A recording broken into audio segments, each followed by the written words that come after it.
Jadi hari per hari kita berdebar-debar nih Bib ya. Iya. Iya, tapi kondisi politik gimana nih Bib? Ada lagi yang perlu kita lihat, ketidakpastian mengenai apakah Pilpres ini akan berlangsung tepat waktu, juga mengenai pemenangnya. Nah, kalau kita lihat dari hasil-hasil Pilpres dari voting research dari Australia, kemudian dari Bloomberg, Amerika Serikat, lalu ekonomis dari Inggris, itu menunjukkan bahwa hampir mustahil Pilpres akan berlangsung satu putaran. Jadi satu putaran yang digaung-gaungkan oleh kubu 02 ini sebenarnya merupakan perang psikologis lah. Karena orang cenderung untuk memilih calon yang hampir pasti menang. Itu sifatnya pemilih di seluruh dunia itu seperti itu. Nah, inilah yang kemudian digaung-gaungkan. Tapi di lain pihak, penggaungan terhadap satu putaran untuk 02 sebenarnya juga justru menunjukkan pihak 02 ini tidak yakin bahwa satu putaran itu bisa terjadi. Nah, bagi calon yang telah dikenal luas oleh publik Indonesia karena telah mengikuti beberapa kali Pilpres, maka ketika waktu pencoblosan mendekat, elektabilitasnya dia itu sudah harus di atas 50%. Seharusnya. Iya. Kalau kita berharap satu putaran. Kalau kita berharap sesuai hasil survei DNJA. Iya. Kalau DNJA bilang sekarang beberapa hari lalu sudah 50,50 lebih. Iya. Nah, jadi ramai lagi sekarang nih. Iya. Nah, ini antum nih. Salah satu lembaga survei yang kita kenal selama ini memang penyokong ya, pendukung ya. Pendukung salah satu paslon ya. Sebelumnya itu kan dipakai, jadi dia ada pertentangan, jadi sangat kasat mata kalau hasil survei itu tentu kanan ya, tanda kutip ya. Jadi tidak ada satu lembaga survei pun di Indonesia selain DNIA tuh memberikan angka di atas 50. Ini baru-baru ini. Menurut antum tuh. Iya. Menurut antum Jokowi ini sudah berkampanye atau belum? Sudah. Sekarang masih ribut katanya akan dia sudah berkampanye dari jauh hari kan?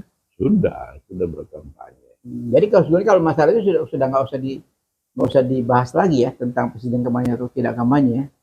Iya. Tidak ada gunanya kan? Tidak ada gunanya. Dan dia akan melakukan segala cara untuk meningkatkan suaranya paslon nomor 2. Jadi semakin terlihat fenomena dukungan kepada paslon 01 itu membesar, semakin membuat Jokowi panik. Dan kita belum lihat bahwa ketika debat terakhir itu debat cawapres waktu itu. Nah, itu betul-betul Gibran mendapat respon negatif dari netizen karena sifat songongnya dan segala macam. Nah, itu belum ada hasil survei pasca debat cawapres itu belum ada gitu.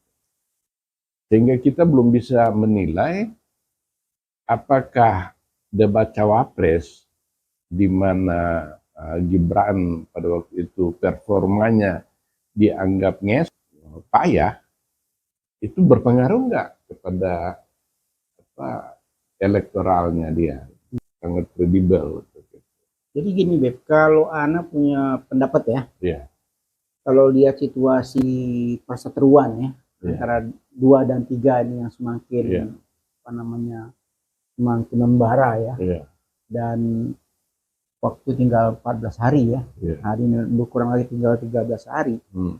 Rasa-rasanya satu putaran itu untuk Amin, karena kalau kita lihat fenomena ini kan semakin hari kan yang kita lihat kasat mata ya, setiap ada pertemuan apapun, kampanye dimanapun, Desak, Anies, TikToknya, kampanye di Jawa Barat kemarin, di Lampung, dan hampir di seluruh provinsi itu sangat kasat mata tuh, yang dukung tuh luar biasa. Nah kita lihat kampanye yang lainnya, kan kita coba meneropong ya, mencoba meneropong fenomena yang ada di lapangan saat ini.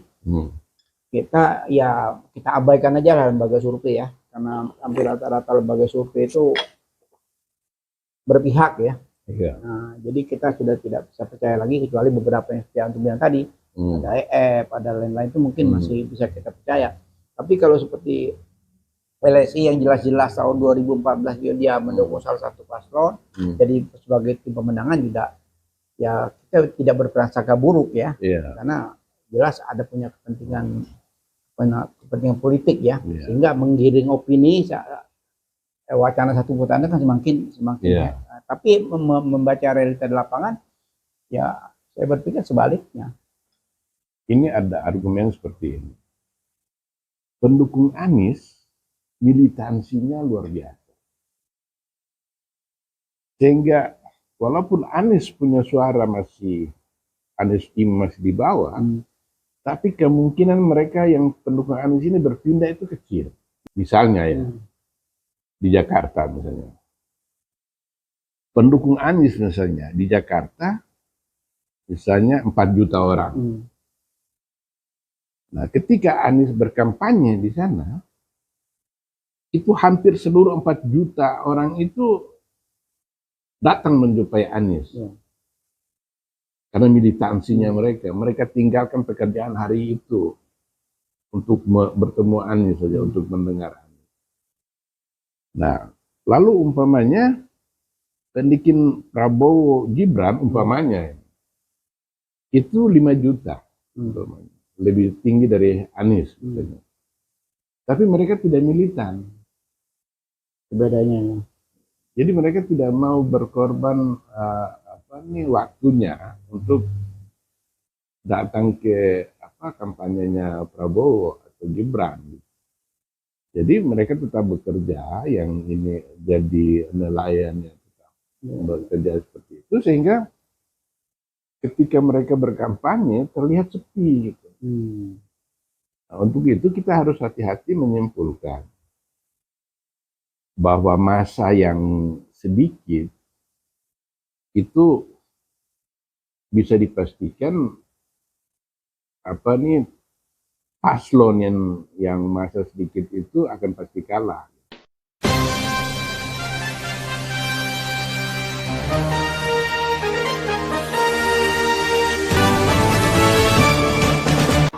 Jangan lupa ya di subscribe, like, komen, share, dan tekan tombol loncengnya. Bismillahirrahmanirrahim. Assalamualaikum warahmatullahi wabarakatuh. Waalaikumsalam warahmatullahi wabarakatuh. Ahlan wa sahlan wa marhaban. Habib. Ya, sehat. Masya Allah. Kita gahwa ya. Iya. Iya, biar pikiran jadi cerah. Bagi usbu'in sudah kita pesta ya. Insya Allah. 2 minggu lagi kita pesta demokrasi ya. Pesta demokrasi rakyat. Rakyat yang kita nantikan ya. Jadi hari per hari kita berdebar-debar nih Bib ya. Iya, tapi kondisi politik gimana nih Bib? Iya, tapi makin hari makin tidak pasti mengenai pemilu ini, karena kita lihat pergerakan-pergerakan dinamikanya di lapangan, adanya upaya-upaya untuk membatasi lawan-lawan politik atau pemerintah ini mengerahkan semua aparat pemerintahannya dia untuk membatasi pergerakan kampanye dari paslon lawan, yaitu nomor 1 dan nomor 3. Gitu. Nah, ini menimbulkan keresahan luas baik di kalangan akar rumput maupun di kalangan orang-orang terdidik di atas. Karena mereka khawatir gitu bahwa Pilpres ini akan kehilangan legitimasinya, hasil Pilpresnya akan kehilangan legitimasinya karena upaya-upaya itu, penyuapan, intimidasi, penyogokan, bantuan BLT, bansos yang dilakukan secara terang-terangan. Nah, akibat dari langkah presiden yang sudah mengaku akan cawe-cawe, akan berpihak, dan akan berkampanye untuk 02, maka hasil Pilpres ini nanti saya khawatir tidak akan mendapat legitimasi. Nah, itu satu mengenai ketidakpastian mengenai hasil Pilpres nanti gitu. Apakah nanti publik menerima dengan senang hati sebagai hasil dari satu pesta demokrasi rakyat yang demokratis dan fair, atau malah menjelang Pilpres 2 minggu lagi ini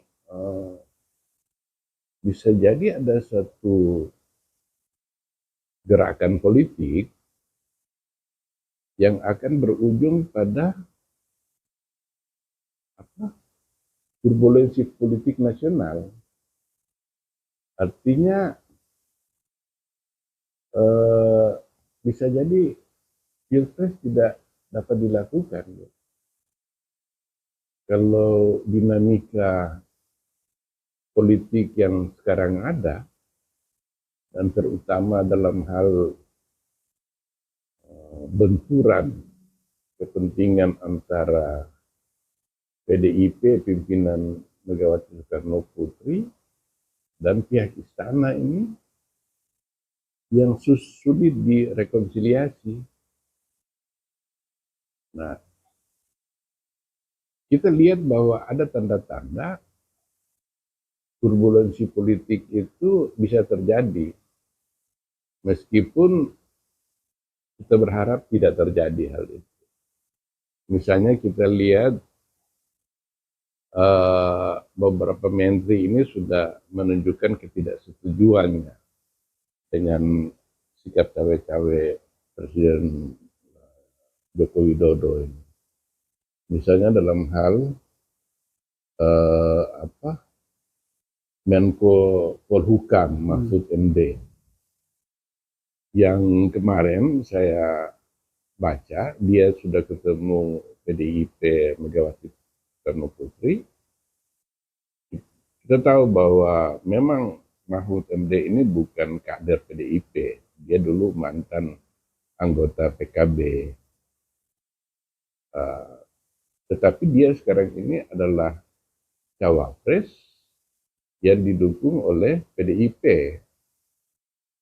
Dan dia dalam pertemuan dengan Megawati kemarin itu, Megawati menyetujui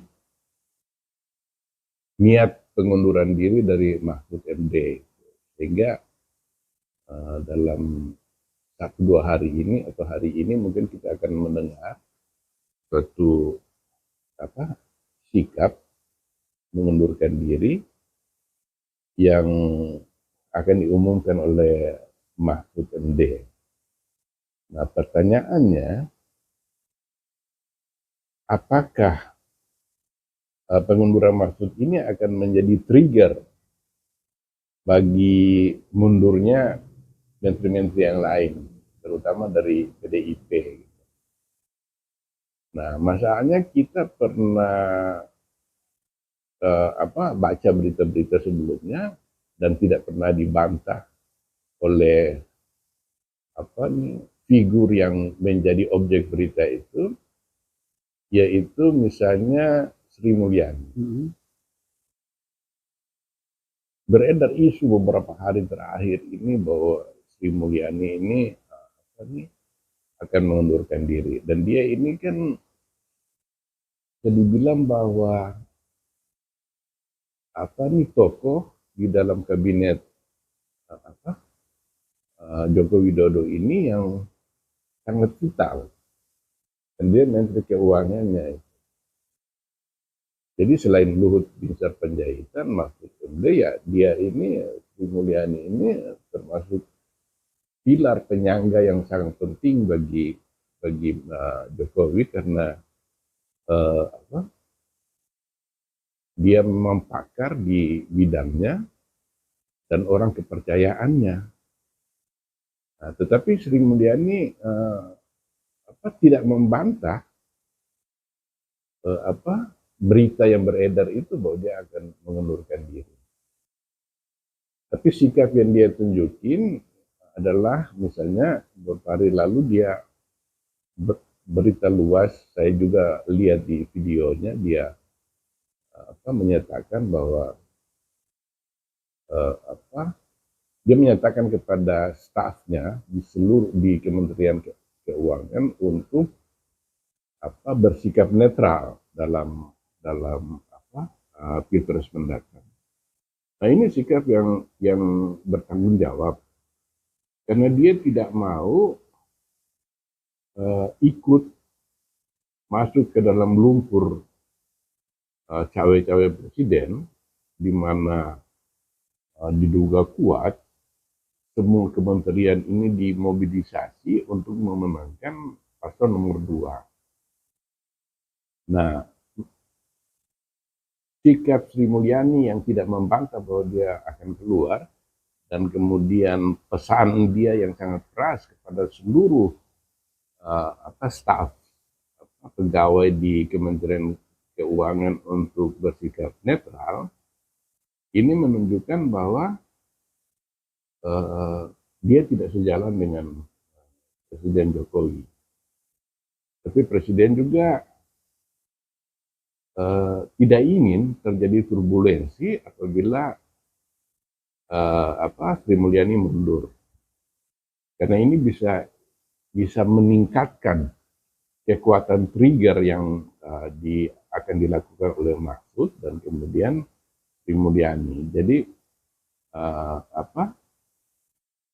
bisa jadi dalam beberapa hari ini kita menyaksikan suatu move, suatu tindakan yang ada presidennya sebelumnya, yaitu ketika di ujung kekuasaan Soeharto itu Ginanjar Kartasasmita itu melakukan gerakan yang akhirnya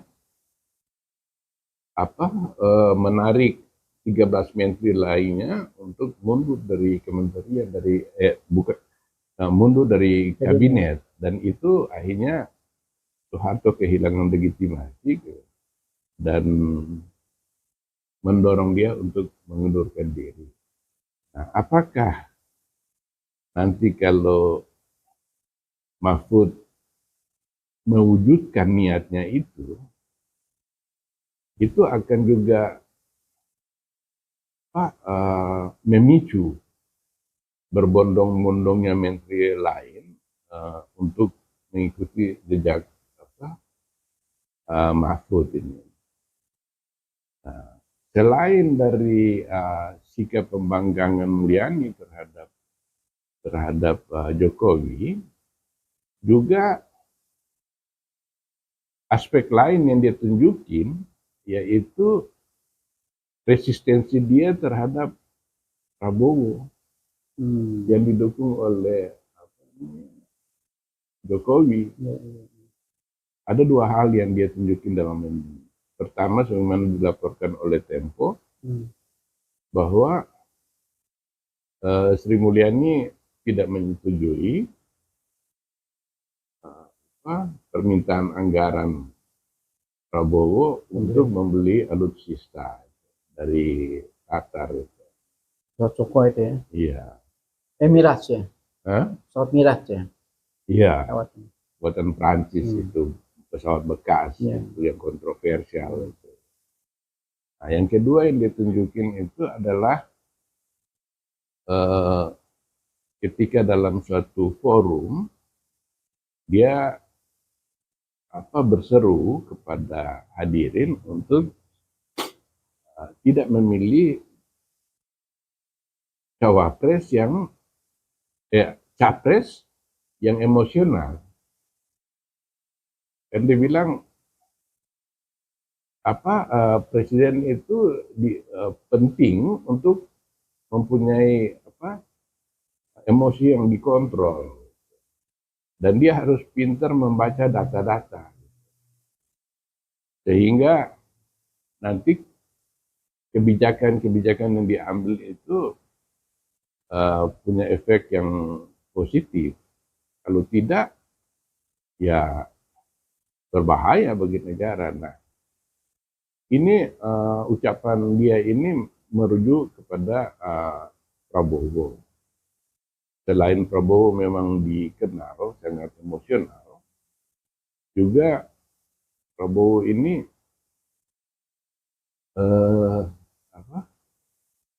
orang yang itu tidak bisa mempertimbangkan ada hal-hal strategis dan sangat penting dan terkait dengan keuangan negara itu untuk mewujudkan aspek keamanan yang dianggap penting untuk kepentingan keamanan pertahanan dan keamanan nasional. Itulah Sri Mulyani. Jadi belum menutup kemungkinan Mulyani juga akan mundur dari kabinet.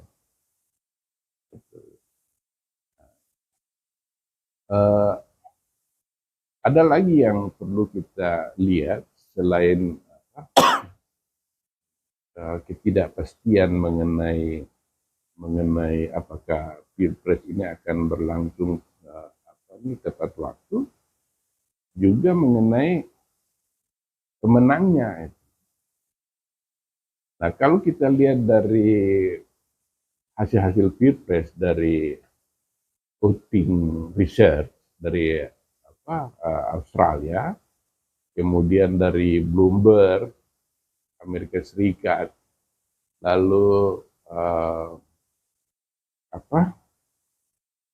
ekonomis dari Inggris, itu menunjukkan bahwa hampir mustahil Pilpres akan berlangsung satu putaran. Jadi satu putaran yang digaung-gaungkan oleh kubu 02 ini sebenarnya merupakan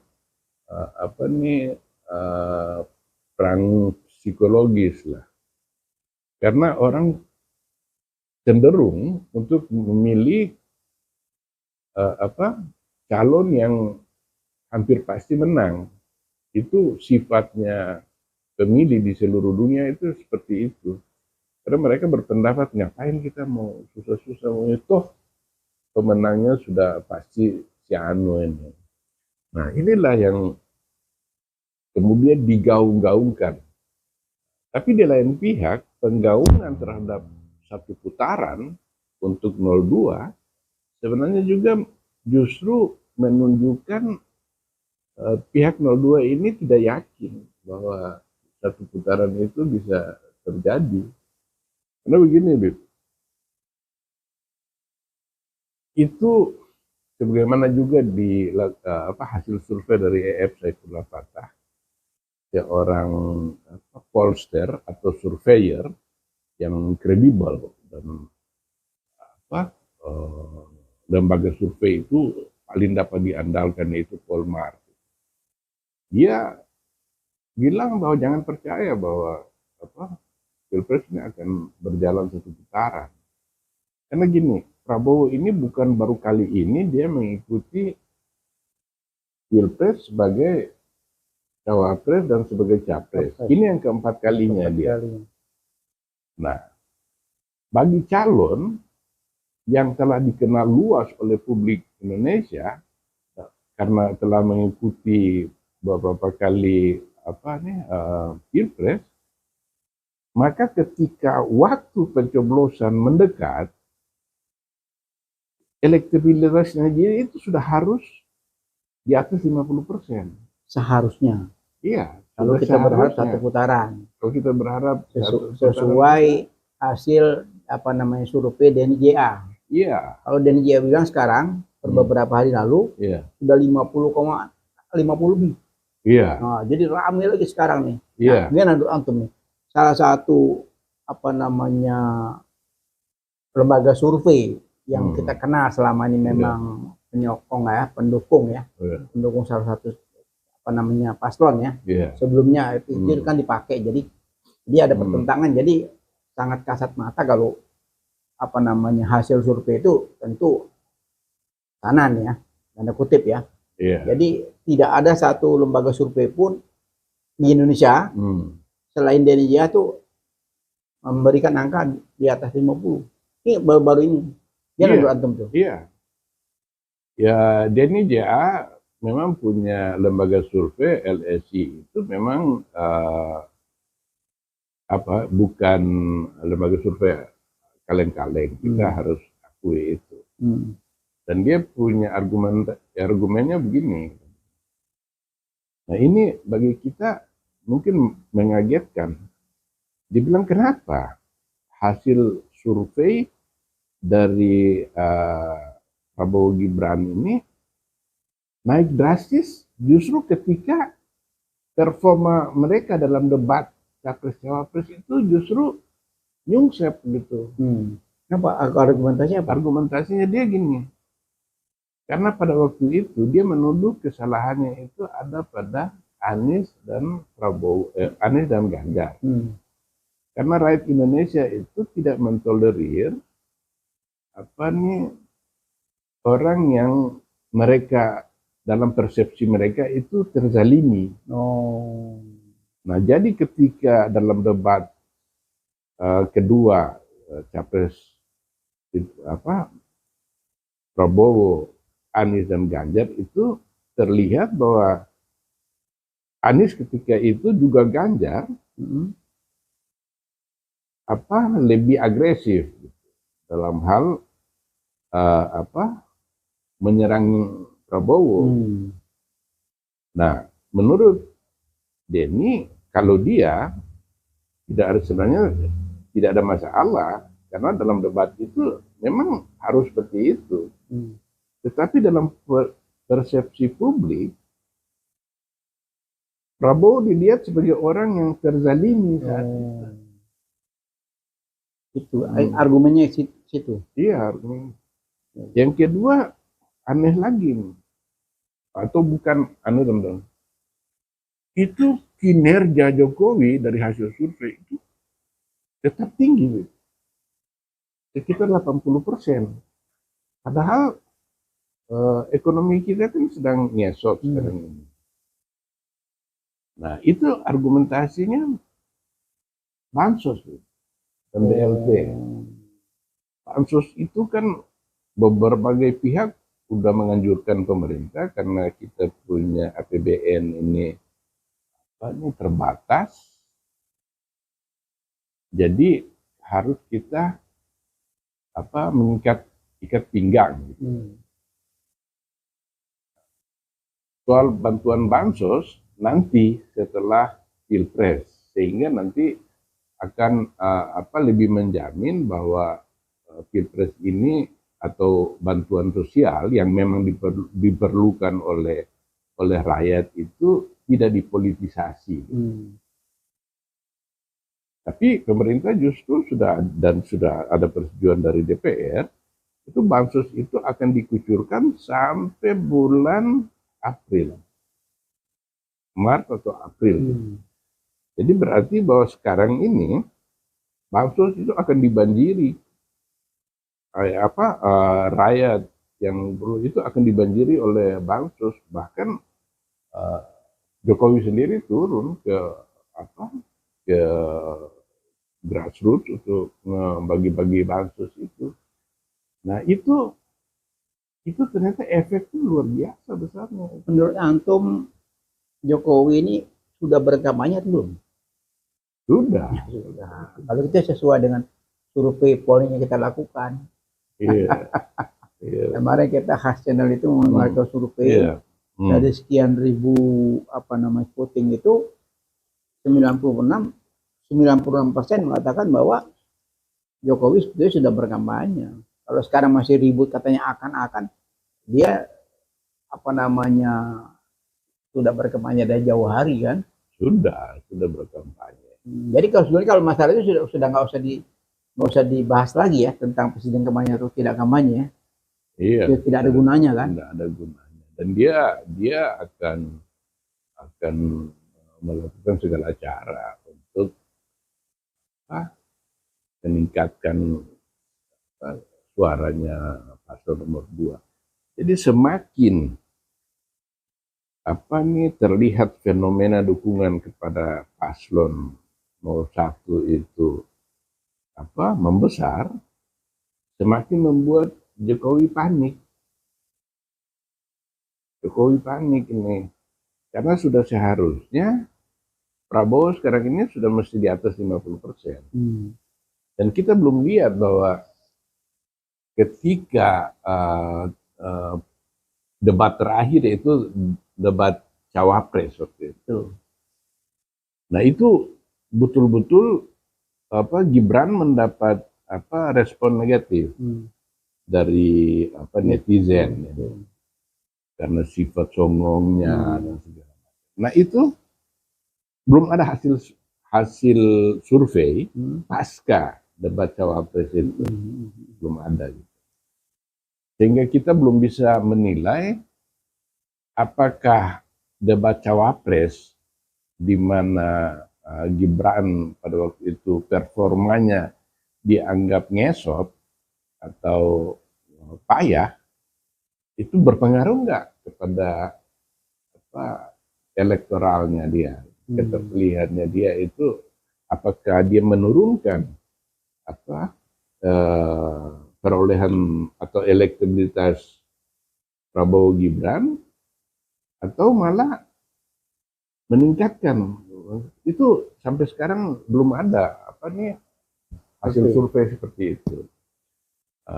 Nah, tapi yang pasti nanti di awal bulan depan, yaitu besok atau lusa itu, saya yakin betul akan ada hasil survei dari lembaga. Karena gini, kalau hasil survei nanti ini dikeluarkan lagi dari lembaga-lembaga survei yang kredibel loh, dari Kompas, CSIS, Polmar, itu tidak mempengaruhi elektabilitas Prabowo Gibran, artinya mereka belum mencapai lebih dari 50%, kita bisa pastikan bahwa Pilpres ini dengan pasti akan berlangsung 2 putaran. Karena semakin dekat hari pencoblosan, jumlah orang yang belum menentukan pilihan itu makin kecil. Sehingga kalau hasil dalam 1-2 hari ini, polling terakhir itu menunjukkan bahwa Prabowo Gibran belum meraih 50%, kita hakul yakin itu akan putaran kedua sebagaimana banyak keyakinan dari pihak-pihak lain termasuk Dr. E.F. Saifullah Fatah itu yang punya lembaga survei Polmark yang sangat kredibel. Jadi gini Beb, kalau Ana punya pendapat ya, kalau lihat situasi perseteruan antara 2 dan 3 ini yang semakin semakin membara dan waktu tinggal 14 hari hari ini kurang lagi tinggal 13 hari. Rasa-rasanya satu putaran itu untuk Amin. Kalau saya nggak mungkin. Karena kalau kita lihat fenomena ini kan semakin hari kan yang kita lihat kasat mata setiap ada pertemuan apapun, kampanye dimanapun, Desak, Anies, TikToknya, kampanye di Jawa Barat kemarin, di Lampung dan hampir di seluruh provinsi itu sangat kasat mata tuh yang dukung tuh luar biasa. Nah kita lihat kampanye yang lainnya kan kita coba meneropong mencoba meneropong fenomena yang ada di lapangan saat ini. Kita abaikan aja lah lembaga survei karena hampir rata-rata lembaga survei itu berpihak Nah, jadi kita sudah tidak bisa percaya lagi kecuali beberapa yang seperti yang bilang tadi ada EF, ada lain-lain itu mungkin masih bisa kita percaya. Tapi kalau seperti LSI yang jelas-jelas tahun 2014 dia mendukung salah satu paslon, jadi sebagai tim pemenangan juga kita tidak berprasangka buruk karena jelas ada punya kepentingan politik sehingga menggiring opini wacana satu putaran kan semakin tapi membaca realita di lapangan saya berpikir sebaliknya. Enggak, kalau EF bilang begini, ini adalah dia memperingatkan kepada pendukung paslon 01. Jangan kita terlena dengan semaraknya hiruk pikuknya pendukung Anies dan Cak Imin di lapangan. Tiap kali mereka berkunjung ke daerah itu sambutannya luar biasa. Pendukung Anies militansinya luar biasa. Sehingga walaupun Anies punya suara Anies masih di bawah, tapi kemungkinan mereka yang pendukung Anies ini berpindah itu kecil. Nah, jadi saya contohnya begini yang sederhana aja. Misalnya di Jakarta misalnya. Pendukung Anies misalnya di Jakarta misalnya 4 juta orang. Nah, ketika Anies berkampanye di sana, itu hampir seluruh 4 juta orang itu datang menjumpai Anies. Karena militansinya mereka tinggalkan pekerjaan hari itu untuk bertemu Anies saja, untuk mendengar Anies. Nah, lalu umpamanya pendikin Prabowo Gibran umpamanya itu 5 juta, lebih tinggi dari Anies. Tapi mereka tidak militan. Bedanya. Jadi mereka tidak mau berkorban waktunya untuk datang ke kampanyenya Prabowo atau Gibran. Jadi mereka tetap bekerja, yang ini jadi nelayan yang tetap bekerja seperti itu, sehingga ketika mereka berkampanye terlihat sepi. Nah, untuk itu kita harus hati-hati menyimpulkan bahwa masa yang sedikit itu bisa dipastikan paslon yang masa sedikit itu akan pasti kalah. Makanya Anda optimis pasangan Amin ini bisa 1 putaran. Karena melihat fenomena jauh sekali, berubah total Dari mulai tim suksesnya yang begitu rapi, terstruktur, sangat lengkap dan sampai membumi ke bawah. Apalagi sekarang kan ada istilahnya kampanye dari kampung ke kampung, ya kan? Dan segala macam itu beda banget gitu. Beda jauh sekali. Gitu, sangat beda. Jadi di satu sisi euforia masyarakat dengan Amin Rais waktu luar biasa, tapi manajemen.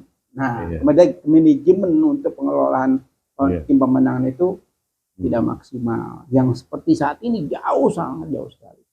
Tapi ini kita mesti perhatikan pernyataan Surya Paloh. Kemarin, baru kemarin, tanggal 30. Surya Paloh bilang ini, kalau dua putaran saja sudah bagus. Artinya dia ini pernyataan ini, dan ini yang ngomong Surya Paloh.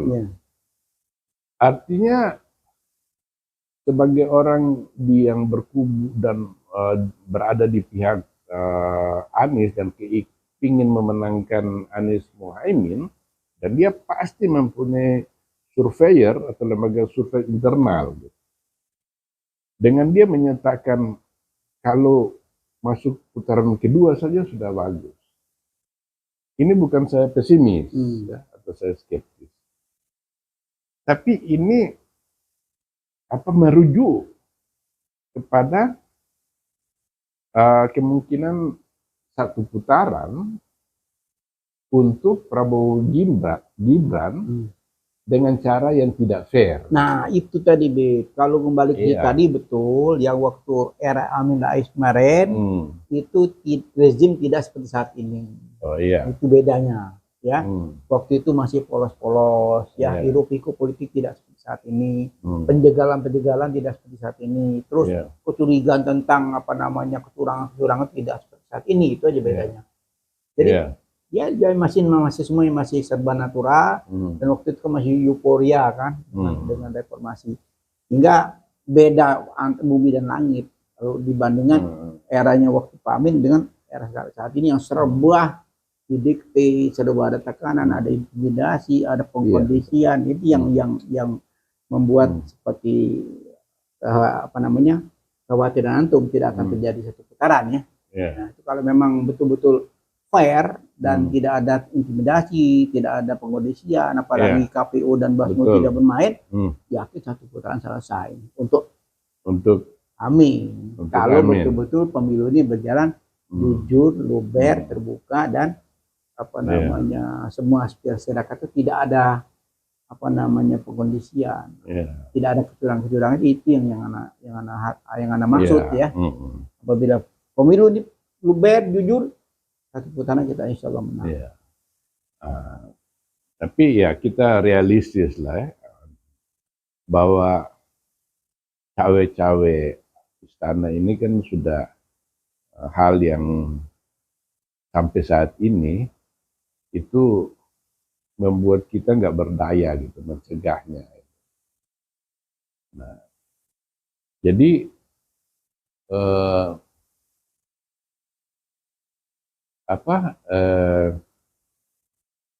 satu putaran untuk Anies itu tidak realistis. Tidak realistis saat ini, ya. Iya. Nah, selain dari seperti yang kita bilang bahwa intervensi, intimidasi, kecurangan segala macam terjadi, juga kalau kita sepakat, ini kan Saifullah Fatah ini sekali lagi saya ungkap mengenai dia, karena dia melakukan polling kali ini itu luar biasa, berbeda dengan survei yang lain yang hanya mengandalkan 1.200 responden. Nah, EF itu melibatkan sekitar 12.000 responden. Berarti 10 kali lipat, ya? Iya, bahkan sampai ke pelosok-pelosok di Papua yang sangat sulit. Biasanya lembaga survei itu tidak melakukannya karena selain penduduknya jarang di tiap-tiap kampung, itu Papua kan sangat luas gitu. Lalu kampung-kampungnya tersebar banyak sekali tapi jumlahnya sedikit-sedikit. Sehingga mahal bagi surveyor, lembaga survei itu mahal untuk melakukannya di situ. Ya, karena perlu SDM banyak kan. Duitnya gede, logistiknya itu harus gede. Tapi melakukannya itu. Nah, dan hasilnya bilang dia yakin bahwa itu kalau berjalan fair itu tidak mungkin satu putaran untuk Prabowo. Gitu. Cuman sayangnya ada satu, itu polling yang dilakukan EF itu sudah relatif lama, lama dalam arti kira-kira 1 bulan yang lalu. Sedangkan dinamika dari perubahan elektoral di lapangan itu berjalan cepat sekali.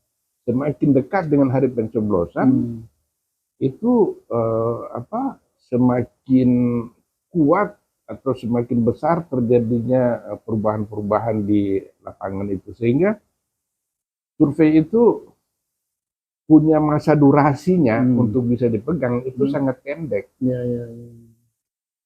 Hari ini hasilnya seperti ini, bisa jadi 2-3 hari lagi itu sudah beda lagi, sudah berbeda lagi. Karena konstelasi begitu dahsyat ya. Iya. Tapi saya setuju sama Antum bahwa kalau kita melihat fenomena Anies yang sekarang ini banyak pihak yang tadinya generasi Z dan milenial ini yang cukup berjarak dengan Anies, jumlahnya hanya sedikit. Ini sekarang kita lihat militansi mereka, mereka seperti keluar dari kandang dan dengan swadaya mereka melakukan berbagai cara. Ada yang videotron, ada yang bikin lagu, ada yang macam-macam ini. Nah, ini menunjukkan bahwa penetrasi Anies terhadap komunitas generasi Z dan milenial ini relatif cukup berhasil, sehingga saya setuju kalau Pilpres ini akan berjalan 2 putaran. Nah, ada lagi yang perlu kita sampaikan. Saya ini awam dalam soal survei, tapi saya percaya kepada para pakar survei ini begini.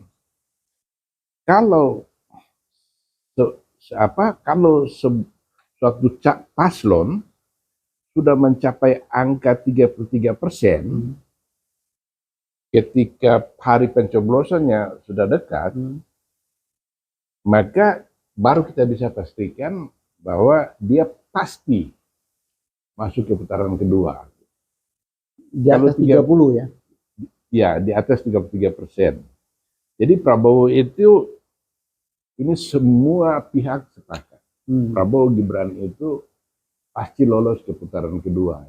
Tidak terelakkan, itu dia sudah pasti lolos ke putaran kedua. Tinggal antara 1 dan 3 nih.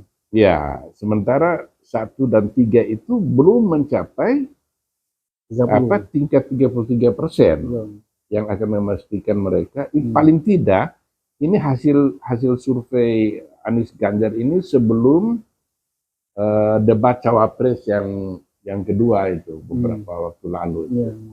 Hasilnya sampai sekarang itu hasil debat itu belum ada hasil survei yang keluar dalam soal itu. Nah, jadi kita jangan terlena merasa bahwa bahkan Anies akan menang satu putaran. Karena ini kita harus percaya kepada ilmu pengetahuan, pakar di bidang surveyor, karena mereka bagaimanapun juga akan menjaga kredibilitas dari hasil mereka. Seperti Burhanuddin Muhtadi misalnya. Dia dari indikator politik. Nah, dia punya hasil survei itu mirip dengan hasil survei yang lain. Prabowo di atas 40%. Gitu. Ya, tapi nggak ada yang nyampe 50 kan? Nggak ada. Hanya LSI aja satu-satunya kan yang di atas 50. Yang ekonomis kemarin dia sudah ralat dari Inggris. Dia ralat, dia punya hasil survei itu Prabowo sekitar 49. Waktu itu dia ralat 50 ya. ya ralat cuman segitu. Ya, karena itu banyak desakan juga dari netizen. Iya. Begitu muncul hasil survei ekonomi itu di mana-mana muncul semacam protes ya. Iya. Protes terakhir mereka mengakui bahwa ada kesalahan itu kan. Iya, ada kesalahan itu. Nah, itu yang saya maksud dengan lembaga-lembaga survei ini berkepentingan menjaga kredibilitas mereka. Kalau misalnya mereka disewa oleh salah satu paslon, mereka melakukan survei internal, ya kan? Nah, kalau hasilnya merugikan paslonnya, mereka tidak rilis hasilnya. Tapi mereka tidak akan melakukan manipulasi. Gitu. Kalau lembaga survei yang yang bisa kita percaya kan. Dan juga ini ada hal yang begini yang berpeluang untuk mereka melakukan manipulasi. Gitu. Mereka melakukan membuat pertanyaan yang menjebak. Ya.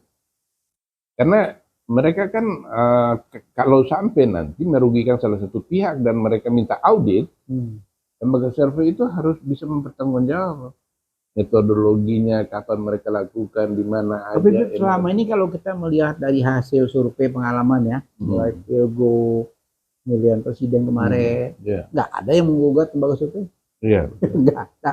Walaupun hasilnya juga hau-hau ya, nggak ada yang menggugat. Gitu-gitu aja. Mereka enjoy aja. Nah ini yang salah satu kelemahan kita. Betul. Tidak ada yang mengkritisi ya perilaku lembaga survei itu. Seharusnya tuh kita minta pertanggungjawaban. Ya kan kalau jelas-jelas salah. Contoh kemarin waktu pemilihan Gubernur Anies kan 2017 kan. Belum pernah Anies itu di atas. Iya. Nggak pernah, selalu di bawah gitu. Nah begitu menang, kan nanti kan lembaga survei kan mesti kan diminta tanggung jawab kan. Iya. Nah, tapi ya kita bangsa yang sangat makanya kita bilang kepada pemirsa untuk bahwa survei itu jangan kita dipercaya mentah-mentah. Ya. Itu betul. Jangankan di Indonesia yang pengalaman surveinya itu belum banyak. Ada lembaga survei yang lebih tua di Barat, di Amerika Serikat, di Eropa pun bisa salah. Nah itu contoh yang bagus itu mengenai Pilgub. Nah, mereka waktu itu bilang Anies menang karena politik identitas. Enggak juga. Karena sampai masalah Al-Maidah itu muncul, itu hasil survei itu masih menunjukkan Ahok nomor 1 di atas Anies. Oleh karena itu ada yang berpendapat kenapa di akhir di putaran ketika di hari pencoblosan itu kok Anies tiba-tiba mengalahkan Ahok. Nah, pendapat yang cukup masuk akal. Ketika pada hari pencoblosan itu Ahok melakukan serangan fajar. Besar-besaran. Betul. Nah, ternyata itu kontraproduktif. Jadi bumerang. Ya. Jadi kalau itu politik identitas yang menjadi penyebab kemenangan Anies, mestinya sebelum hari pencoblosan itu hasil survei itu sudah memenangkan Anies pada waktu itu. Bahkan ini biasanya itu quick count kemungkinan meleset itu kecil biasanya karena mereka ini kan begitu orang keluar dari TPS langsung mereka tanya kan pilih siapa tadi sehingga quick count itu tingkat akurasi jauh lebih tinggi daripada hasil survei. Nah dalam Pilgub DKI pada waktu itu Anies kan mendapatkan sekitar 58%, Ahok 42%. Nah semua lembaga survei itu salah, semuanya memenangkan Ahok. Cuma LSI Denny JA yang memenangkan Anies. Tapi itu juga dia salah dalam hal perolehan suaranya. Anies cuma kalau nggak salah menurut hasil dia, kalau bukan 51 apa 52% Anies dapat. Nah, cuma dia yang memenangkan Anies gitu, pada waktu itu. Tapi itu selisihnya juga cukup besar. Padahal kalau quick count itu, apalagi cuma Jakarta, bukan Pilpres. Yang mestinya itu tingkat akurasinya tinggi. Toh, lembaga survei yang kita percaya 100% itu salah semua. Ya, jadi gini, kembali lagi ke Pilgub, Pilpres. Ini kan ketua KPU-nya kan yang punya peranan ya, peranan kunci ya. Nah kebetulan LSM PIS ya, bisa pimpin sendiri, kita turba. Jadi kita turun ke bawah pada saat pendaftaran pertama kali calon gubernur DKI, pasangan Anies Sandi, Agus Silviana, terus Ahok sama Jarot, saya itu turun ke lapangan. Yang pertama-tama saya temuin siapa? Kapolda Metro Jaya. Pada saat itu dia datang ke lapangan, dia survei, dia datang ke situ, saya ajak berdoa. Iwan Bule, Jenderal Muhammad Iriawan, dipanggil Iwan Bule. Saya bilang, Pak Iwan, saya mau titip pesan. Bangsa ini jangan sampai hancur gara-gara seorang Ahok. Jadi Pilgub ini tolong, pemilihan gubernur DKI ini jangan sampai gara-gara seorang Ahok bangsa kita jadi pecah belah. Karena saya punya kekhawatiran, karena waktu itu kan semacam apa namanya benturan ya antara Ahok dan ini dua ini saling serang menyerang gitu ya.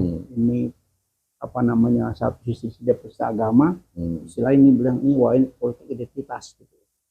Jadi waktu itu wanti saya kepada Iwan Bule itu, dan sampai terakhir saya serahkan syal pada Iwan Bule, Pak Iwan tolong antum sebagai Kapolda jaga nih pemilu, jangan sampai ada terjadi kecurangan. Setelah itu ketemu lagi saya dengan Cahyokumolo, waktu itu Mendagri dia datang. Mendagri saya titip pesan salam, tolong antum jaga jangan Pilgub ini menjadi ajang perpecahan buat bangsa kita. Yang kedua, yang ketiga ketemu lagi dengan AHY, saya juga berpesan sama AHY, betul-betul Pilgub ini kita berpesta, jangan sampai terjadi benturan di bawah. Yang terakhir, saya ketemu lagi dengan ketua KPU Pak Sumarno. Selesai acara pendaftaran itu, Pak Sumarno saya ketemu khusus. Pak Sumarno, saya mau titip pesan.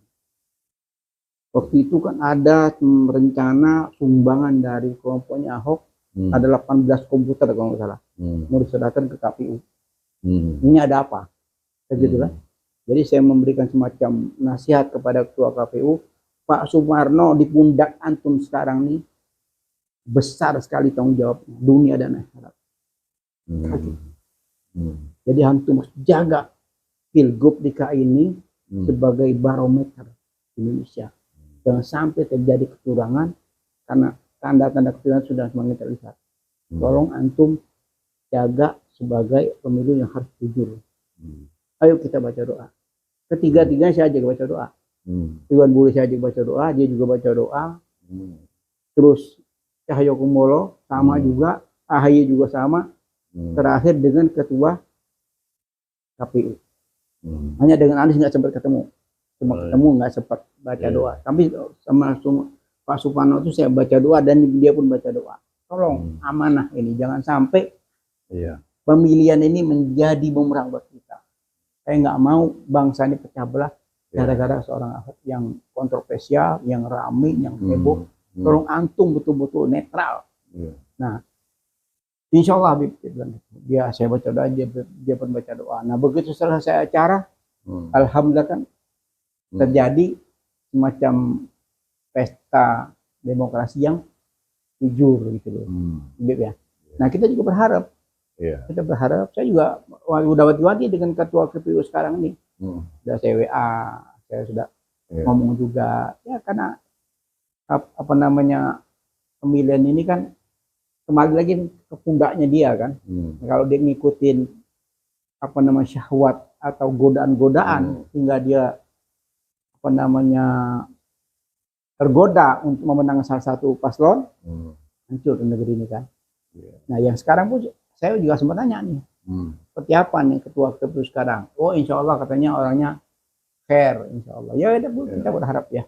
Cuma saya belum sempat jumpa, tapi lewat WA sudah beberapa kali saya WA belum direspon. Ya, ini wanti-wanti kita ya. Karena kuncinya itu di ketua KPU dan Bawaslu kan. Iya, apalagi ada indikasi kuat bahwa KPU ini tidak independen. Hasyim Asy'ari ya sebagai ketua KPU. Beberapa waktu lalu, mungkin tahun lalu ya, itu kan heboh. Ada perempuan emas itu. Dia itu kan pemain sinetron cantik. Dia buka ke publik dengan mengutip pernyataan dari Hasyim Asy'ari yang dia mengaku adalah teman dekatnya, bahwa pemenangnya sudah jelas, yaitu kubu yang didukung oleh bahwa cuma ada 2 paslon yang akan bertanding dan hasilnya. Nah, saya percaya kepada ucapannya itu, sebab itu berbahaya kalau bohong. Kalau bohong itu ini bukan gampang, dia bicara dengan dia merusak nama baik lah ya kalau tidak benar gitu. Dan Hasyim Asy'ari seharusnya itu langsung melapor ke polisi. Itu tidak terjadi. Nah, memang kemudian si perempuan emas ini kemudian ralat. Tapi beberapa hari kemudian dia kembali lagi pada pernyataan dia. Mudah-mudahan ya dengan banyaknya kritik ya, dengan banyaknya kritik, dengan banyaknya Kemudian Bawaslu, apakah bisa diandalkan? Nah, kita lihat kalau pelanggaran itu dilakukan oleh paslon 02, Bawaslu cenderung misalnya seperti Gibran itu bagi-bagi susu di Car Free Day, itu sudah jelas undang-undangnya.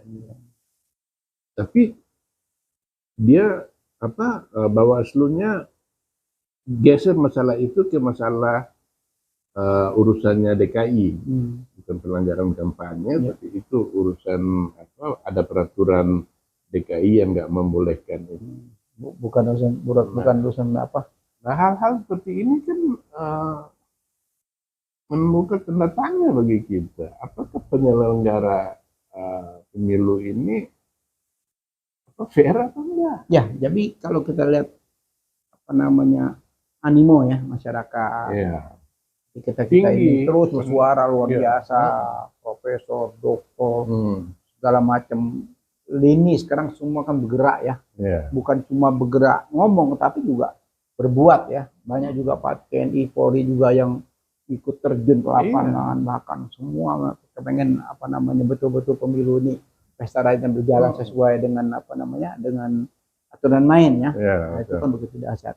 Ya mungkin kita bisa berharap ya dengan tekanan-tekanan yang begitu dahsyat, dengan kontrol masyarakat yang begitu tajam.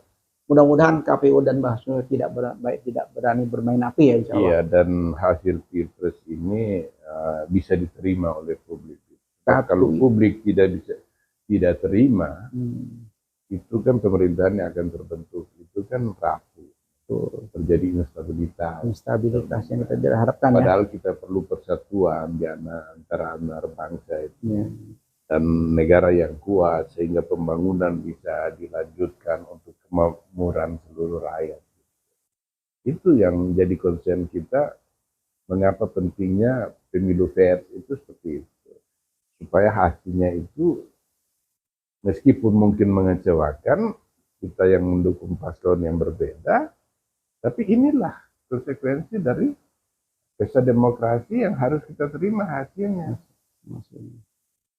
Ya mudah-mudahan bisik-bisik kita ini ya bermanfaat buat elit politik ya, buat orang yang syahwat politiknya masih menggebu-gebu, ya mereka harus melihat realita ya, realita di lapangan seperti ini, dia harus mengaca dan ini letakkan kepentingan bangsa di atas pertimbangan apapun itu.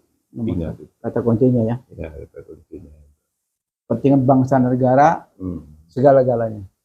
Sebab kepentingan sektarian itu akan mengundang mara bahaya bagi publik. Kita tidak inginkan.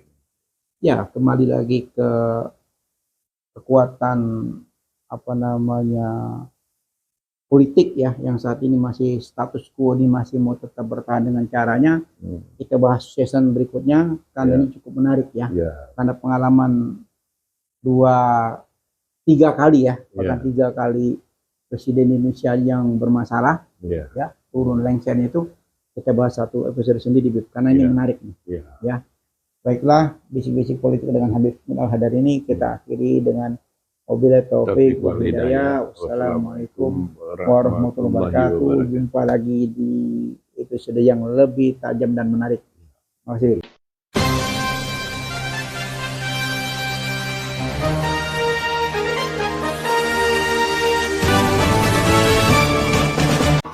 Jangan lupa ya di subscribe, like, comment, share, dan tekan tombol loncengnya.